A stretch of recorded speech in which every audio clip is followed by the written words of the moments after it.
So here in Matthew 22, Jesus takes a moment to respond to one of these religious leaders, a Sadducee, that tries to kind of paint Jesus on a corner. But if you know anything about his teaching and his ministry, that Jesus didn't get painted in corners. He could flip a room, and someone that thinks they're painting him in a corner, all of a sudden they find out that they're actually painting themselves. I mean, he was just that good. And here in this moment, they step up and they think they're going to get Jesus with a gotcha question, and they ask him this question: what is the greatest law? And you might think to yourself, what's the big deal about that question? And you think, obviously, he's going to talk about love like we just read. But the reason why they think it's a gotcha question is because the religious leaders weren't talking about maybe a national law or a state law or a city law in a law that we might think of. They would actually think of the law found in the Torah, found in the Old Testament. And there's actually 613 laws. And this is how dedicated and focused these religious leaders were to trying to remember by rote religiously these laws. They actually walked around with a prayer shawl, and I've got one here. I didn't look exactly like this, but it looks similar to it.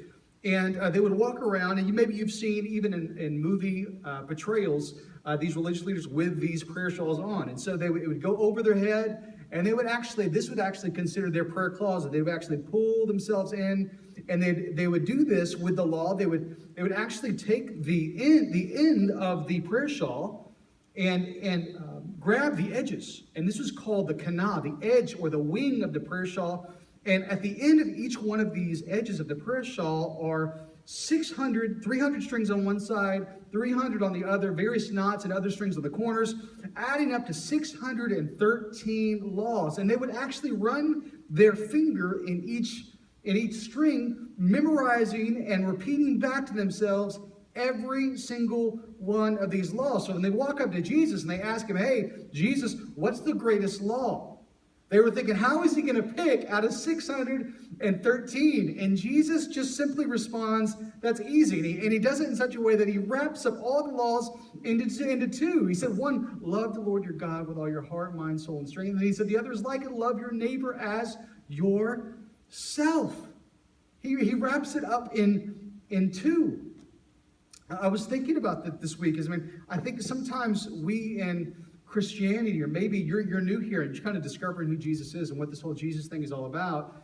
Maybe in your mind, religion feels a lot like 613 laws. I don't know about you guys, but I have a hard time just keeping up with a 2 or 3. It's 613.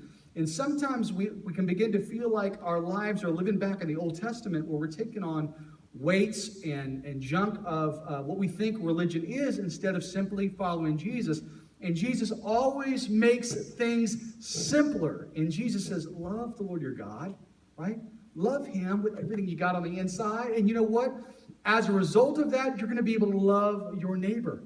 Think about that. Jesus was taking these two laws, and it was these 613 laws, he was basically rolling them up and putting them into one. And you think about this, he was taking care of this vertical relationship we have with God, and then he was saying, as you love the Lord your God with all your heart, all your mind, all your soul, all your strength, you're going to be able to better love your neighbor, and that takes care of our horizontal relationships. And what's incredible about that is that simply, even when you think about that vertical and the horizontal, it actually makes it cross itself. It actually points us back to the work of Jesus, the breakthrough that Jesus brings through the cross of setting humanity free to, again, love God and once again, love our neighbors.